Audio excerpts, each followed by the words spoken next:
You just finished getting your heart ripped out by that devastating backstory we just watched in the anime for One Piece, and you want to pick the manga up, but you've never really read manga. Well, let's get into it. First off, are you okay after watching that episode? Because my lord, I know I'm not. If you want to pick up right where the anime currently left off on episode 1136, you want to jump to chapter 1103.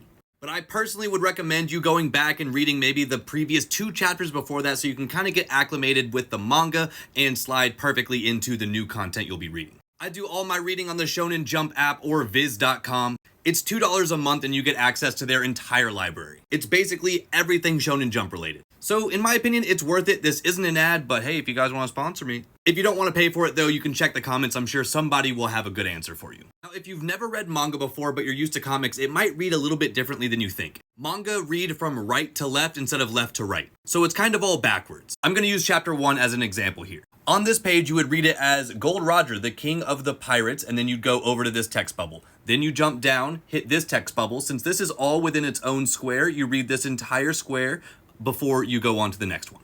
Here's a page with a little bit more text for context, but then again, you start at the top right, move over to the left, then come down one panel. Right, all the way to the left, down to the bottom right, and then to the left again. Generally speaking, if you have a text bubble that's higher than another one right next to it, you want to start with that one, if you're getting a little confused. But other than that, it's pretty straightforward. One thing I do recommend though is after you finish reading all the text on the page, go back and genuinely look at the art in each bubble. I have a bad habit of skimming over the text and kind of missing the actual details of the art that's being drawn. And if I'm being totally honest, Oda likes to fill the pages up quite a bit in the current manga. So there's a lot going on, and I think it would benefit you quite a bit after reading everything and getting the context of the page to go back and really look at what's going on the page to figure out kind of all the movement that's going on and all of that.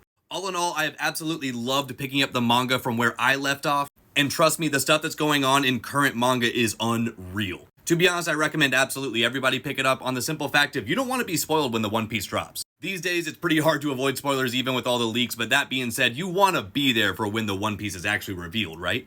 I hope this helps, and keep me updated with your journey in the comments.